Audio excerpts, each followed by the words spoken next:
नमस्कार। आज हम एक ऐसे सिद्धांत की बात करने जा रहे हैं जो काफी जटिल है और कह सकते हैं कि विवादास्पद भी।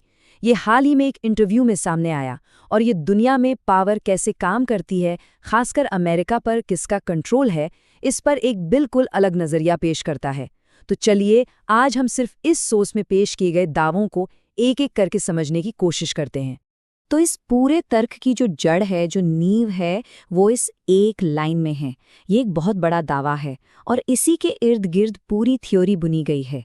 आगे हम देखेंगे कि इस दावे को साबित करने के लिए क्या क्या तर्क दिए गए हैं।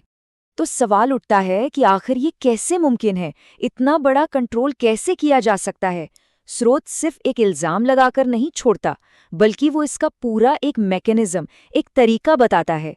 चलिए साथ मिलकर देखते हैं कि वो दावे क्या हैं।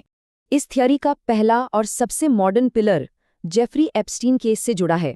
सोर्स के मुताबिक ये कंट्रोल का एक बहुत ही नया और ताकतवर हथियार था। सोर्स का कहना है कि जेफरी एप्स्टीन कोई मामूली आदमी नहीं था।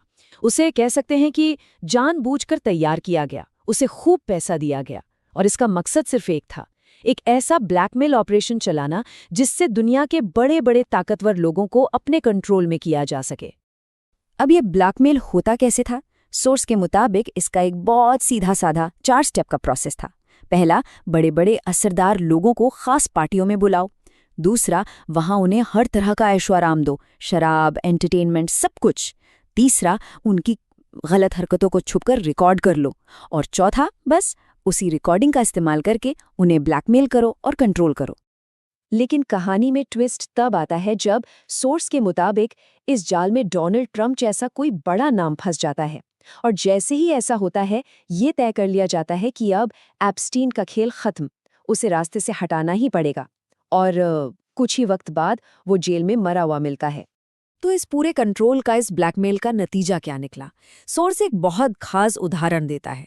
वो दावा करता है कि नेतन्याहू ने सीधा सीधा ट्रंप को ऑर्डर दिया कि ईरान पर बम गिराओ। मतलब पर्सनल ब्लैकमेल का इस्तेमाल जियोपॉलिटिक्स को बदलने के लिए किया गया। लेकिन ये कहानी सिर्फ एप्स्टीन या ब्लैकमेलिंग तक ही सीमित नहीं है। सोर्स के मुताबिक ये तो बस एक छोटा सा हिस्सा है। कंट्रोल का जो सिस्टम है वो इससे कहीं ज्यादा बड़ा और गहरा है।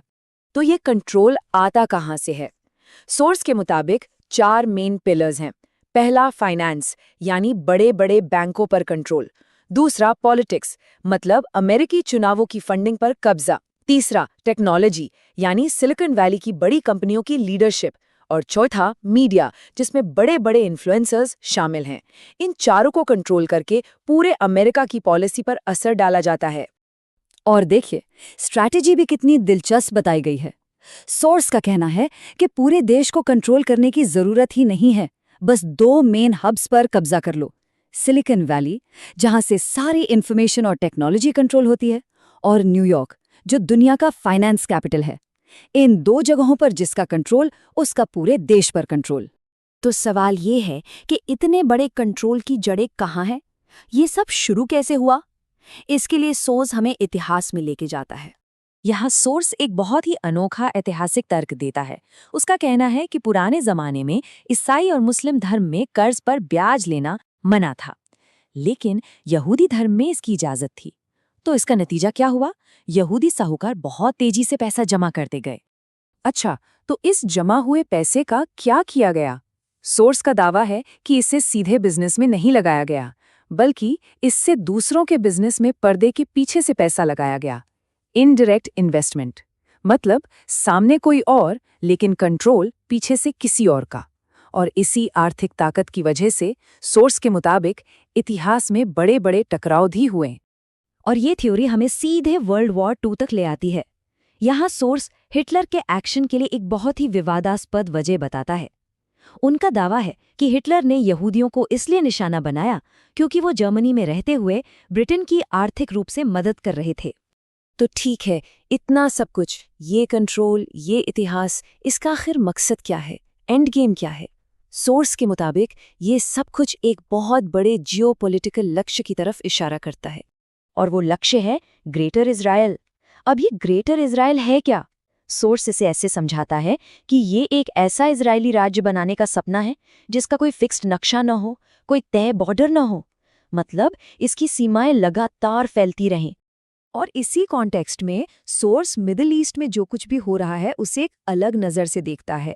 वो कहता है कि ये जो गाजा में जंग चल रही है ये एक प्रॉक्सी वॉर है, एक ऐसी लड़ाई जो जानबूझकर लड़ी जा रही है ताकि अरब देश उसी में उलझे रहें और इजराइल के विस्तार पर किसी का ध्यान ही न जाए। और अपनी बात को साबित करने के लिए सोर्स एक आंकड़ा भी देता है। वो दावा करता है कि आज की तारीख में इजरायली सेना सीरिया की राजधानी दमिश्क से सिर्फ 13 किलोमीटर दूर है। इसे वो अपने लगातार विस्तार के सबूत के तौर पर पेश करता है। अब हम सोर्स के आखिरी और शायद सबसे चौंकाने वाले तर्क पर आते हैं। वो एक सीधी तुलना करता है, एक तरफ इजराइल का बनना जो फिलिस्तीन के बंटवारे से हुआ और दूसरी तरफ पाकिस्तान का बनना जो भारत के बंटवारे से हुआ। और इसी तुलना के साथ सोर्स एक बहुत ही मुश्किल सवाल हम सबके सामने छोड़ देता है। वो पूछता है, अगर फिलिस्तीन का बंटवारा गलत माना जाता है, एक ऐतिहासिक अन्याय है, तो फिर उसी नज़र से भारत के बंटवारे को क्यों नहीं देखा जाना चाहिए? ये एक ऐसा सवाल है जो सोर्स हमें सोचने के लिए देता है, जो इतिहास और इंसाफ के हमारे नज़रिए को चैलेंज करता है। यहाँ ये याद रखना बहुत ज़रूरी है कि ये पूरा विश्लेषण, ये सारी बातें उस इंटरव्यू में किए गए